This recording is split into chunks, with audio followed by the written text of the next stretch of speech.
love to play with different tools and come up with new designs and ideas. For the next several cards, let's use different types of edges to create some fun new looks. I got this set of 9 border trim die cuts from Amazon for I think $6. I will include the link below if you're interested in it.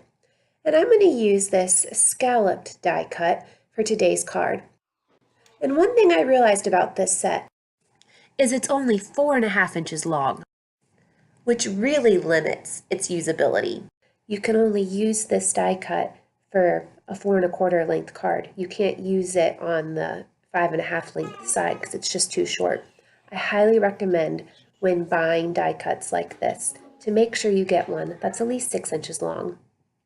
Now I've taken out my die cut machine and I wanted to show you that if you don't want your plates to bend, a trick that I've learned is to always take your bottom plate and put it face down so that if there's any curve in the plate, when you push on it, it doesn't give. So if you tap it and it gives, flip the bottom plate over, tap again, and if there's no give, you're good to go.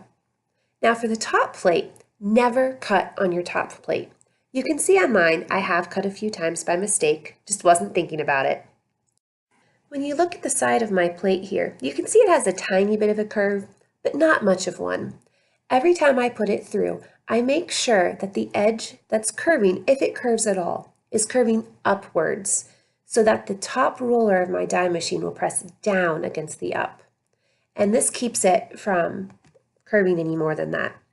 If you've never cut on your top plate, it's going to bend a lot less even than mine does with having just a couple cuts on it. Also, if you don't cut on your top plate, there won't be any indents to be left on your paper, and your paper will always come out smooth without that impression you can get from the cuts, which is a great tip to know. I don't remember if I said this card was a birthday card or not, but it is, and we're going to be using 3 colors for it today, yellow, green, and red. And I will be cutting 4 strips with the scallop die cut of each color. Now this die cut is one that tends to get stuck on the plates a little bit, so I had an idea and I thought I would do a little bit of an experiment. I decided to put my top no-cut plate on the bottom, to then put down my die cut upside down, and then my paper on top of the die cut. So I'm making my sandwich basically completely upside down. I wondered if running it through this way would help the border trim to not get engraved quite as deeply into the plastic as it did before. So let's see what happens.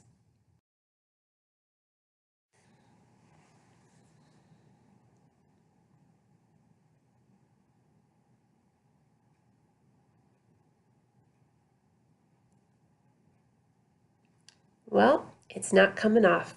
It looks like it actually stuck even worse trying it the other way. So we're going to go back to the normal method. Never hurts to try something new, but this time my experiment failed. I'm speeding up the video at this point to save you a little bit of time, but I'm cutting out 4 strips each of the yellow, green, and red colors. After I finished cutting my strips, I decided to go ahead and cut out a balloon in each color as well. And I'm cutting 2 balloons at once to speed the process up a little. Now it's time to cut apart our border strips. I'm going to be doing this by hand because sometimes I just find it faster to cut by hand. And for the kind of card we're making, it doesn't really matter if the strips are perfect. So I'm just going to eye about 1/4 inch or so, it's probably a hair larger, and cut it out. And I'll be doing this with each color. And now it's time to assemble our card. I really wanted to do a much sharper angle for the stripes on this card, but since the border cut was only 4.5 inches long, I just couldn't make strips long enough to do the angle that I wanted. So I am still putting the strips at a little bit of an angle, but this is absolutely the biggest angle I could accomplish.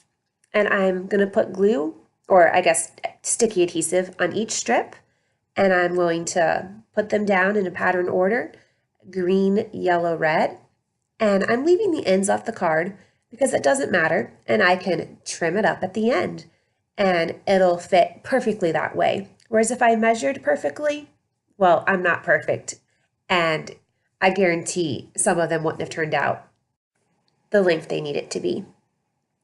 Now, I'm going to stamp the number 7 on one of these balloons because this is for a 7-year-old's birthday card. On the stamp I'm using, the raised portion of the impression is very low, and so it's very hard to get just the 7 without the rubber around it, leaving a ring impression as well. Well, there's an easy way to get rid of this ring. If you have trouble like this with one of your stamps, just pull the rubber off of the mount a little bit, clean around, and then you can take your scissors and cut the excess rubber off. You want to cut as close to the stamp as possible without cutting the raised portion that you need for your impression.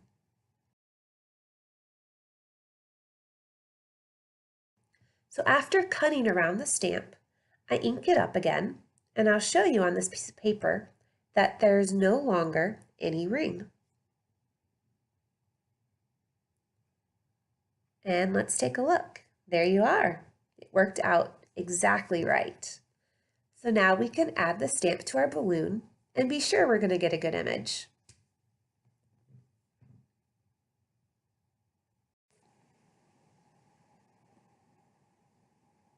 All right, let's see how this does.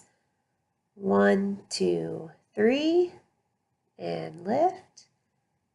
And what do you know? I promised you a perfect image, and a little bit didn't come out right. And it's because that little edge right there, I left. I didn't cut close enough to the edge of the stamp for it to stamp clearly. So I trimmed it up, and now it's going to work perfect every time. For the green balloon, I'm using 1/4 inch, what do you call them? I always forget what these are called for some reason. Dimensionals. I'm using 1/4 inch dimensionals, so the green balloon will stand up higher than my other balloons. For the other two, I'm using thin white craft foam, and this will allow them to still have a little bit of a texture, raising off the paper, but they can sit nicely underneath the green balloon. I was going to put the red balloon on the right, but it didn't fit, so I moved it to the left and got a nice look, even though a different one than I originally set out planning to do. With my pen, I'm just drawing some strings on each balloon with a little bow, and then pulling the strings down to the bottom, and I'll draw a bow on those as well to make them look like they're tied together. The next thing to do is make the banner for my sentiment. I'm going to do a swallowtail shaped banner. And to do this cut, it's actually very simple. You don't need a special die cut or machine to do it. You just make a snip in the very center of the paper, and then take your scissors and cut both ends from the outside edges to the centers, and then you're done. It's basically perfect every time. I did trim up the red a little bit because it was a little pointier than I liked against the white, but otherwise it turned out exactly how I wanted. I made the size of banner I wanted before picking my stamp, so I got out my stamp index and just picked a happy birthday stamp that would fit the size of my banner. The one I chose is from the Stampin' Up set called Best Birds. After stamping that on, I'm going to glue this to my card, and notice I didn't trim the border to length till after it was cut down. I find that it's so much easier to not bother with measuring and just trim it once it's on. Now this background is what I originally picked my colors from. It has some really nice turquoises, reds, yellows, and greens. And when it was time to put the card together, I thought it might be a little bit too busy, but it ended up working, it ended up working just fine in the end. I really like how this card turned out. I thought it'd be fun to make an envelope to go along as well. Did you know you can use die cuts as stencils? So I'm taking some Post-it notes because I wanted to mask off the part of the envelope for the stamp. I don't know if this is actually necessary, but hey, I did it this way. And I'm also taking sticky notes to put clean around the balloon so that my ink only goes in the center. The blending tools I have are quite large, so it was a little harder than I hoped to get the ink to go just inside the balloon. But if you had one of the little finger blenders, the little daubers, those would work really well for this. Maybe someday I'll get some.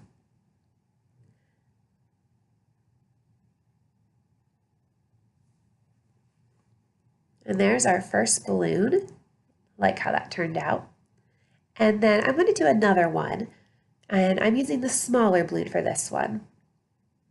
And again, I'm going to put sticky notes around the edge just to help make sure the ink goes exactly where I want it to. When I started inking this, I laid my inker down really hard, and it created a nice ring in the center of the balloon. So I had to work a little extra hard to try to blend it in. And no matter how hard I tried, it still had a little bit of that extra ring. But oh well, it really doesn't matter. And also, even though I taped off my balloons, I got a pretty decent sized green smudge on the envelope. So I decided to add a little extra color to the envelope to hide it. I started out by taking my red ink and inking around the edges, and then I got my blending brushes again and added some yellow to every corner of the envelope. The yellow didn't add quite as much color as I wanted, and the green smudge was still showing, so I got my green ink out as well and added a little bit more green. And now you can't even tell the smudge was there to begin with. And there you have it. One fun birthday card and an envelope to match. I hope you enjoyed this birthday card how-to. I'll link everything I used in the description. And thanks for watching. I hope you have a great day.